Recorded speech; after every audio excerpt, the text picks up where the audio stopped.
Alô! Olá! Meu Boa Brasil noite! brasileiro! Olá, boa noite, boa noite, boa noite. 3, 2, 1, valendo! E aí, pessoal? Tudo bem? Como é que anda esse pessoal aí? Tranquilo? Olá, olá, olá! Olha, hoje o tema facílimo, uma coisa muito fácil. Pra mim, é uma coisa simples, porque eu não tenho ciúmes. Você tem ciúmes? Não tem ciúme nenhum. É que eu não dou motivo pra dar ciúme. Eu também não dou motivo. Então, isso é sempre a resposta Eu dos caras. não. Que, não, é porque eu não dou ciúme, eu não dou motivo pra dar ciúme. Né? Essa é a resposta de toda mulher, né? Todo homem também. E aí, vocês, pessoal? Vi os stories foram falando hoje aí. Todo mundo cheio de ciúmes aí pra contar, né? Gente. Ciúmes com o pai, ciúmes com marido, mulher sem ciúmes. Criança, E aí, catando ciúmes, gente procurando ciúmes, gente querendo sogra deixar o morrendo ciúme. de ciúme, até cunhada com ciúme. Então, realmente, o ciúme está presente na vida de todo mundo, na vida de todas as famílias aí, na vida de todo mundo em geral. Quem se relaciona acaba experimentando essa sensação de ciúmes, que na realidade é uma reação aí complexa de quando a gente se sente ameaçado, né? A gente acha que a gente vai perder a pessoa, ou a gente acha que a pessoa é mais valorizada, é mais estimada do que nós, e a gente não quer ser passado para trás ali, né?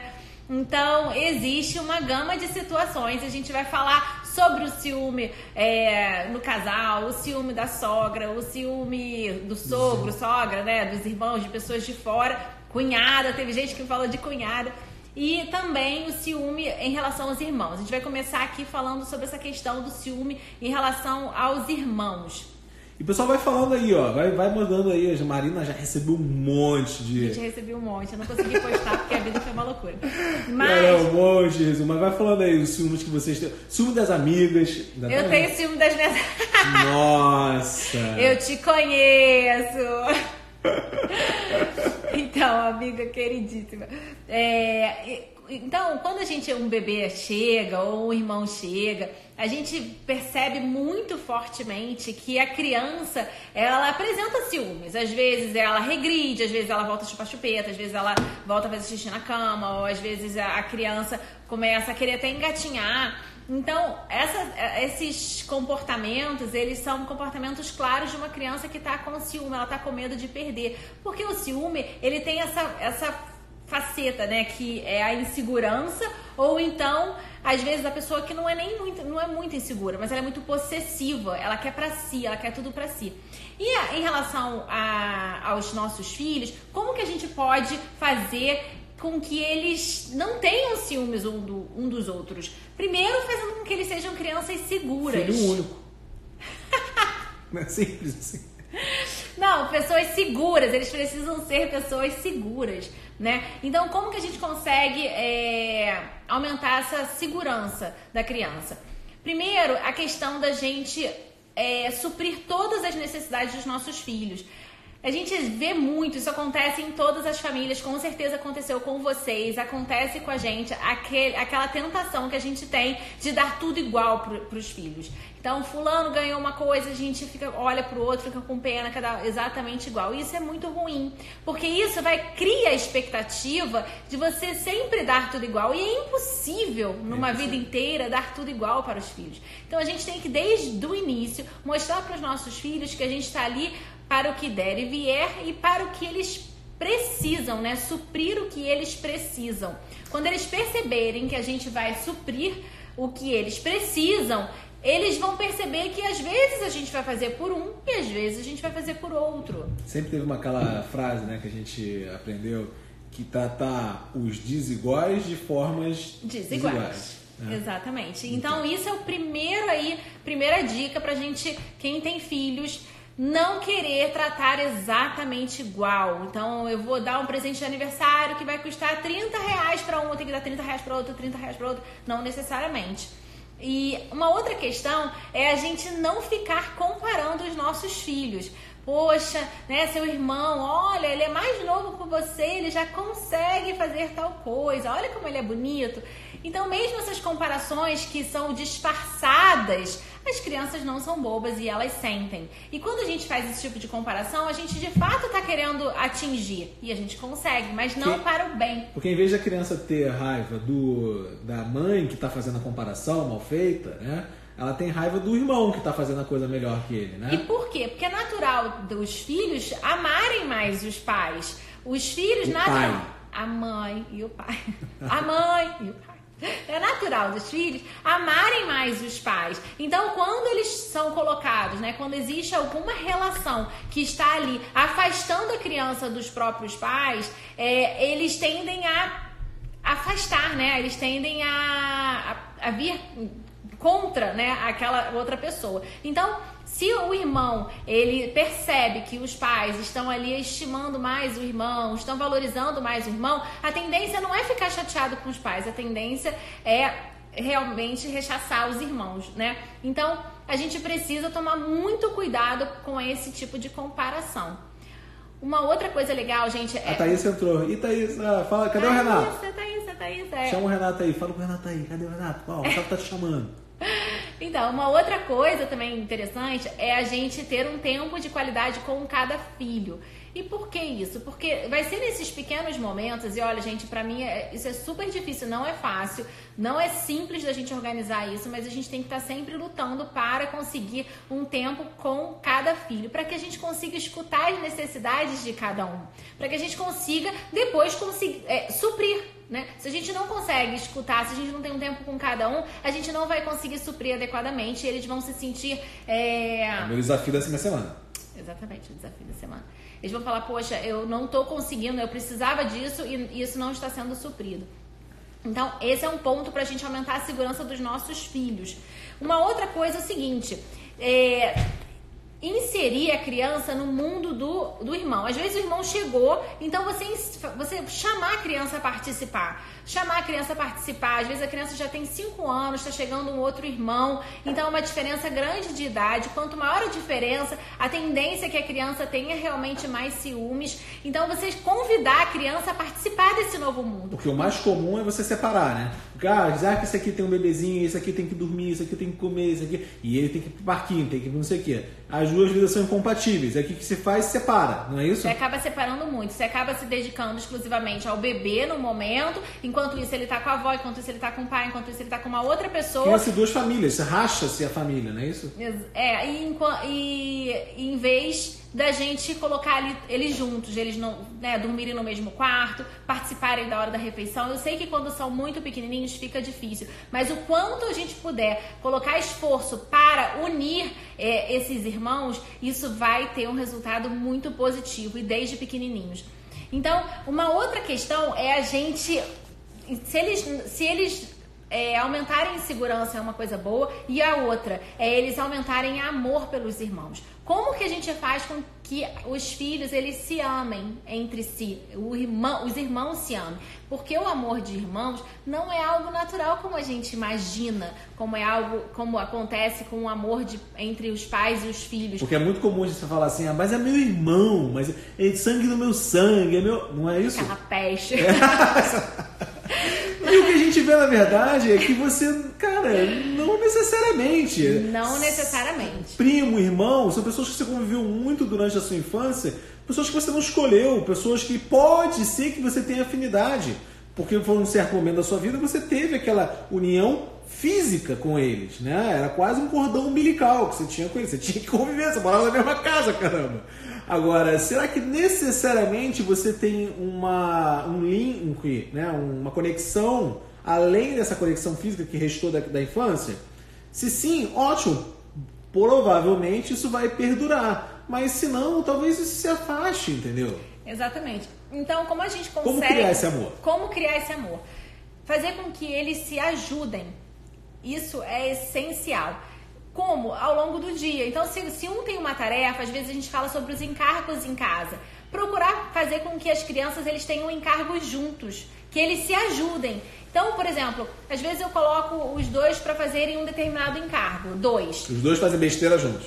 Quando começam a brigar, eu falo, eu vou separar. Eles falam, não. Eu falo, cada um vai fazer um sozinho. E claro que fazer sozinho é muito pior, é claro, né? Então, eles, não, eu quero fazer com o outro. E eles criam essa parceria de ajuda mesmo. Porque realmente a relação humana, ela tem uma relação de interesse muito forte. Poxa, se você me ajuda, eu te ajudo. Essa relação é humana. Isso somos nós, somos carne. Infelizmente ou felizmente é assim. Então, que a gente fazer com que os nossos filhos se ajudem no momento de necessidade, isso faz com que eles criem um vínculo muito forte. A gente costuma colocar um para ajudar o outro, o mais velho ajudar o outro no dever de casa, o mais velho ajudar o mais novo no piano, por exemplo. Eles se ajudam e isso vai criando os vínculos. A gente percebe. Junto, eles dão a mão, o mais velho dá a mão pro mais novo, ajuda a calçar. E é interessante que exatamente aquela criança que a gente colocou para ser ajudada pelo mais velho, essa duplinha, eles realmente vão criando um vínculo. Sempre dá certo. Foi a história do João com o Bernardo, né? Isso, aumenta o vínculo e a gente percebe isso muito claramente. E depois teve um momento que o Bernardo e o Tomás tinham uma certa questão e a gente começou a botar eles dois juntos para fazer as atividades. Hoje em dia também, aí eles começaram a história do BFF, Best Friends Forever. Aí cada um, o Tomás, um fulano era meu BFF, o outro era meu BFF, e cada vez virando. E a gente começou a perceber como é que a união, o fato de eles estarem mais próximos, gerava essa aproximação, né, Agatha? Exatamente. Essa aproximação, a aproximação física, estar juntos, acabava que eles conheciam o outro mais, ficavam mais próximos um do outro. E por isso que a gente sempre procurou colocar eles no mesmo quarto. Isso faz uma diferença muito grande no relacionamento da criança. A gente vê hoje em dia, cada um num quarto. A gente tinha a possibilidade de colocar eles em quartos separados, mas a gente sempre priorizou. A gente sempre cedeu o maior quarto da casa, né? O quarto do casal, a maioria, o último não. Mas muitas vezes, durante muitos anos, a gente cedeu o maior quarto da casa para que eles pudessem ficar todos juntos de forma confortável. Então, e a gente percebe que isso cria um vínculo muito forte. Então eu super recomendo. Dá resultado, super recomendo. Dá resultado. Pô, você que vê que estraga todo o quarto, quebra todas as paredes. Mas é só um cômodo. Então, super recomendo. Uma outra coisa, gente, a gente não falar mal de um filho para o outro. Isso serve até para quando a gente já é mais velho. Porque o seu irmão, né? Poxa, você não sabe o que seu irmão fez, né? Eu tô super chateada que seu irmão tá fazendo isso, tá fazendo aquilo. Isso cria... Leve e traz, né, cara? Isso não é legal, é uma fofoca dentro da própria família. Isso é muito ruim. A gente tem que evitar ao máximo a fofoca dentro da nossa casa. Poxa, você não sabe o que seu irmão fez. Ou então, pô, eu tô tão chateado. Pô, seu irmão não liga pra mim, ou seu irmão não liga pra mim. E a mãe fica com aquele carão, né? Porque quem te contou isso? Minha mãe. Então, isso é ruim. Por quê? Porque, na realidade, acaba gerando um atrito entre os irmãos. Isso acaba gerando naturalmente um atrito, porque, como a gente já falou, a relação da criança com os pais é muito mais forte. Isso vai ser a vida inteira. Então, evitar. Você quer falar com alguém, você está precisando desabafar? Fala com seu marido, né? Fala, às vezes, com uma amiga que você confidencia muito, mas não fala entre um e outro. Faz uma live no Instagram. Gente... Posso com isso. Por isso que eu falo que ele me tira do sério. Eu não consigo. Então, agora a gente vai falar um pouquinho sobre a relação entre os ciúmes dos pais com, né, os avós, com a mãe ou com o pai, né? Essa relação de sogra, sogro. Que isso realmente a gente percebe que é uma sombra aí na família de muita gente. Quantas pessoas me falaram sobre essa questão da sogra? Tem sogra que quer amamentar a criança, tem sogra que quer beijar na boca da criança, né? Tem sogra que a gente vê que a sogra quer levar para um determinado cômodo, ou, não, só quero que vá na minha casa, fica cochichando coisa no ouvido da criança. Então, a gente percebe que realmente, ou então fala mal, né, dos próprios pais para a criança. A gente percebe que isso é uma relação que às vezes gera muito atrito, né? É muito ruim para a família. E o que acontece? Qual é aqui o ponto principal? Qual o ponto principal que acaba com esse problema, gente? Isso é um ponto mais do marido, bem, né? Ou da esposa, dependendo. Escutem bem, depende de qual lado é o problema. Escutem bem que isso é principal.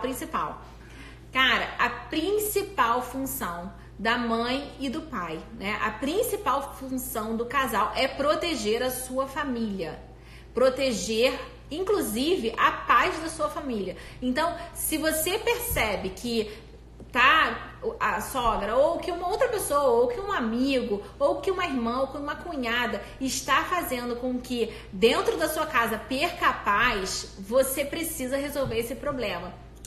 Isso é uma coisa muito importante, assim, pelo menos para um homem, né, Nina? Agora falando sério, porque você tem o direito, e mais do que o direito, o dever de, a qualquer momento, se falarem mal, né, da sua esposa, da sua família, você, ali como pai, protetor da sua família, você tem que, cara, defender com unhas e dentes, entendeu? Não se pode falar mal da minha esposa. Cara, sabe quando é aquela situação que eu não sei o que ela fez de errado, eu não sei qual foi o tamanho do problema, mas ela tá certa? Cara, tem que ser sempre assim. Pô, mas assim você tá sendo leviano, quer dizer, olha, na maior parte das vezes você vai estar certo, porque você tá defendendo ela, entendeu? Você tem, em última instância, você tem que estar sempre do lado dela. E claro, pode ter sido alguns momentos que ela tenha errado, ela tenha se cedido. Mas aí você vai trazer para casa e vai conversar em casa, cara. E aí com muita paciência você vai falar, poxa, o que aconteceu naquele momento? O que aconteceu naquela situação? Não, mas na maior parte das vezes o que acontece é que o homem empurra com a barriga, né? E fala, não, vamos tocar isso aí, calma, poxa, peraí, não fala assim, não fala com... Ele quer deixar no meio termo a situação, pô, não briga com o outro, não briga com aquele, separa dos dois lados e tal... Mas você não defende, você não marca a sua posição, fala, olha, não tem problema nenhum, isso a gente pode mudar, isso a gente pode rever, aquilo a gente pode pensar de uma outra maneira, mas ela está do meu lado. Tem que ser claro para todo mundo, para você, para ela, para os seus filhos, para todo mundo que estiver ao seu lado, para quem quiser falar mal, que aquilo, vocês são um time só, aquilo não se separa, não é isso? Exatamente. Então, mas como agir de forma bem prática? O ideal é que quem fale com os avós seja o filho ou a filha, dependendo de qual lado, né? O filho ou a filha tem que tomar essa posição. E se por algum motivo não consegue tomar essa posição, o ideal é que se afaste, né? Se afastar mesmo, não tem jeito, porque não está conseguindo resolver de forma Porque também você não vai brigar, né? Você não vai... com seus pais, né? Você não tem o direito também de você sair na briga com isso, né? Então, em geral, você tenta amenizar, mas assim, marcando a sua posição e dando um pouco de espaço, né? Exatamente. E uma outra questão, gente, deixa eu ver aqui se eu coloquei. Então, uma outra questão é o seguinte, é o ciúme entre o casal, né? O ciúme entre casal. Eu não tenho ciúme. Você não tem? Não, morro de ciúme, né, Maria? Eu tô com ciúme das lives já, não. Tô com ciúme das lives, gente, você acredita? Quando eu tô sozinha, quer participar. Não, olha o Pedro Zara. O Pedro entrou aí, ó. O Pedro não, cai fora, Pedro. Sai daí, Pedro. O Pedro quer entrar aí. Quer espalhar no globo inteiro. Tô com ciúme do Pedro. Sai daí, Pedro. Não, ele não tem, sim, esse ciúme todo, não. Mas, e por que o ciúme, o que acontece? O ciúme. Normalmente, a pessoa está muito insegura ou ela é muito possessiva.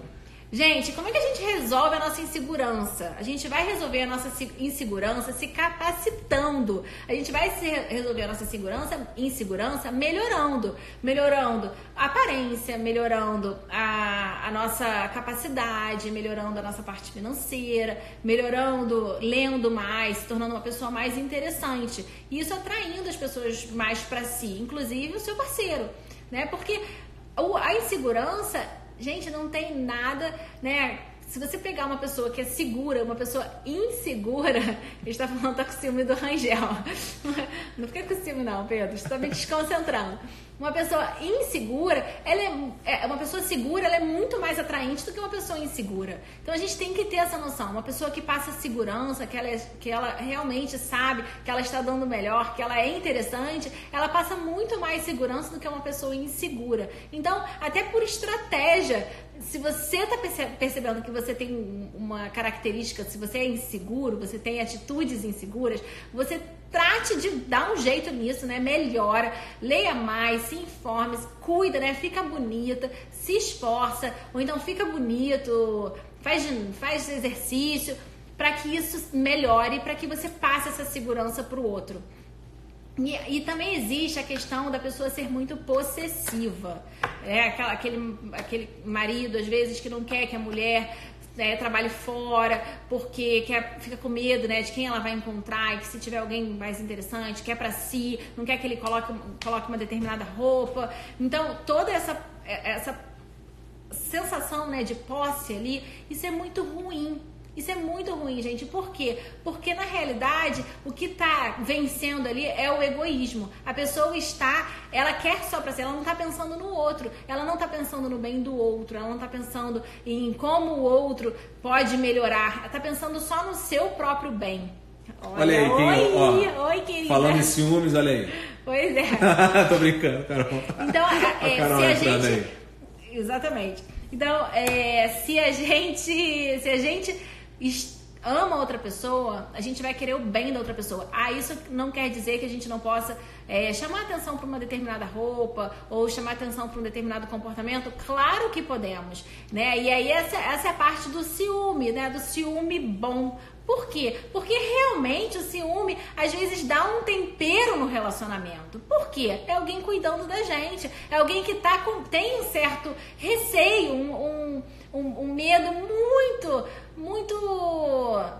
sutil ali de nos perder. É uma pessoa que tá cuidando, né? Então aquela pessoa fala assim, não tenho ciúme nenhum, zero. Não tem ciúme nenhum, fica tranquila, pode ir, vai com as amigas, entendeu? Sai, né? Isso é estranho. Isso também é ruim, a gente vê os dois lados do ciúme, né? As pessoas reclamando que o homem às vezes é muito ciumento com ele, com as mulheres, e às vezes eles ficam reclamando, cara, não é possível, não tem ciúme nenhum. Então, é uma dica, né? Porque também ciúme negativo é uma coisa indesejável, né? Quer dizer, em geral a gente tem alguma coisa, né? Isso é humano, gente. É humano isso você querer as pessoas do seu lado, você querer... E não só a sua esposa, né? Quer dizer, a sua esposa principalmente, né? Você não ia gostar, né? De ter a mínima chance de que ela não esteja do seu lado. Então, mas isso acontece aí, o ciúme com os amigos, como o Tom estava falando, né? É de as amigas passarem mais tempo com outras amigas do que com você. Tudo isso é um pouco dessa perda, né? Essa insegurança que a Mariana tem falado. Então, um pouquinho desse ciúme também é dele ter, mas você tem que se controlar com esse ciúme, sabendo que é um ciúme saudável, exatamente, um ciúme saudável. Mas o que é o ciúme saudável, né? Essa que é a grande questão que todo mundo quer enfrentar. Não é o que a Mariana está falando, não é um sentimento de posse, não é insegurança, é um desejo de estar com a pessoa. É um cuidado. É um cuidado. Realmente, assim, a gente vê, principalmente redes sociais atualmente, as pessoas, né, tem mulher que fica puxando assunto e dando trela mesmo para um homem casado. E quando você vê isso... É isso, que eu nunca vi isso. Nunca aconteceu com isso. As pessoas me mandaram nas perguntas, milhares. Então, quando isso acontece, realmente cabe a nós alertar. Falar, cara, isso não está bem, isso não vai dar certo, eu não estou gostando desse tipo de atitude. Então, a gente tem que falar de forma muito clara. Já lutar nesses pequenos pontos, porque antes que as coisas virem uma coisa muito maior, um problema muito mais significativo. Mas é bom vocês falarem, é bom a gente fazer também uma parte do nosso exame, né? Pensar, a gente tem ciúme dos nossos amigos, a gente tem ciúme da nossa esposa, a gente tem ciúme dos nossos filhos. Quer dizer, nesse sentido, no bom sentido, que a gente quer eles, a gente trata eles assim de uma forma que comparável ao nosso ciúme. Quer dizer, a gente tem um baita ciúme dos nossos amigos, um baita ciúme da nossa esposa, mas então a gente trata ela com carinho para que ela sinta esses bom ciúme, e quando ela vai lá fora, ela não procura essa sensação, esse desejo, esse carinho em outro lugar, não é? Exatamente. Suprir as necessidades que todos nós temos. Pessoal, é isso. Né, amor? Ciúme com os filhos, ciúme entre os irmãos, ciúme entre os pais, né, que a gente falou, os avós, o sogro. Provocar ciúme em quem demonstra zero ciúme? Olha que ela perguntou. E aí, gente? Provocar ciúme, como provocar ciúme? Em geral não dá certo, né? Normalmente é uma questão de se a pessoa não está demonstrando nenhum ciúme, não demonstra nenhuma sensação de proteção, esse relacionamento precisa dar uma agitada ali, né? A gente precisa ver, poxa, por que o outro olha pra mim de forma tão... E não estou dizendo, gente, que provocar e colocar pulga atrás da orelha de ninguém, não é isso. É porque esse pequeno ciúme, ele... É o seguinte, o nosso casamento, ele é pra vida toda, a gente sabe disso, e isso dá uma segurança muito grande. A maioria das pessoas, né, as pessoas casam e falam, não, agora é pra sempre, tô tranquila, né, o jogo tá ganho. Por que eu falo que o jogo não está ganho? O jogo não está ganho porque somos humanos. O jogo não está ganho porque... Para eu conseguir fazer com que ele seja feliz a vida inteira e ele seja feliz comigo, é uma luta diária. Então, hoje eu preciso lutar para que ele seja feliz. Então, o que eu lutei ontem, né, o que eu lutei anteontem, isso gera ali aquela poupancia? Gera. Mas se eu não continuar lutando, isso vai acabando. Então, esse ciúme, né, essa atenção que a gente precisa dar constante pro nosso relacionamento vive, né, está ali fundado na seguinte aspecto: nós somos humanos, né? Nós somos humanos e, sendo humanos, nós precisamos lutar diariamente para que sejamos felizes, né? E aí sim a gente garanta esse casamento. E outra coisa que a gente conversava, né, era sobre essa questão, às vezes a pessoa, quando tá fora, fazendo uma besteira, ela não percebe o quanto ela vai perder, porque aquilo, terreno conquistado, ela acha que é definitivo, entendeu? Bom, isso pra mim é definitivo, isso pra mim é um fato, isso pra mim é um ponto seguro. E, cara, provocar ciúme, não no sentido ruim, né? Inventar uma situação, entendeu? De infidelidade, por exemplo, para você provocar um ciúme. Mas mostrar que, olha, cara, repara, não é bem assim, né? Nem tudo é definitivo. Quer dizer, você tem coisas a perder, entendeu? Você causando isso, e as coisas podem acontecer de uma certa forma que as suas decisões vão impactar nas minhas decisões. E, de certa forma, você vai acabar sofrendo por isso também. Você pode perder aquilo que você já achava definitivo. Entendeu o que eu estou falando? Estando sendo menos abstrato aqui. Quer dizer, o marido que sai, começa a fazer muita besteira... e acha que a mulher vai ficar em casa pro resto da vida porque é uma mulher com uma boa moral, com uma pessoa muito ética, que é incapaz de fazer alguma outra coisa. Assim como ele foi capaz. Isso não é certo, entendeu? Você está fazendo uma escolha de ser feliz dessa forma, de uma forma errada. Eu também tenho a minha escolha, eu também tenho uma opção de ser feliz também de uma outra forma, entendeu? Repara, a gente não está falando de forma nenhuma sobre infidelidade, sobre dissolução do matrimônio, nada disso, mas a pessoa não é obrigada a viver com um marido que faça essa besteira uma atrás da outra, entendeu? Ele pode perder isso, mostrar para ele que, cara, aquele ponto que você tinha de tão seguro, isso pode ser perdido para você. Isso, gente, a gente vê muito claramente quem já presenciou uma infidelidade no casamento, um casamento que era muito bom, né? Um casamento que era maravilhoso, um casamento que estava tudo indo bem e daqui a pouco caiu ali uma infidelidade. Quem presenciou isso já sabe, né, que normalmente a esposa ou o marido, quando descobre a infidelidade, fica super mal, né? Fica super mal. Às vezes precisa realmente tomar remédio para dormir. Às vezes fica ali à base de remédio, emagrece uns 10, 15 quilos. E a pessoa passa um mês ali mal, 2 meses mal. Mas com o tempo a pessoa já não está tão mal. Mesmo que a infidelidade persista e ela continue às vezes lutando pelo casamento dela.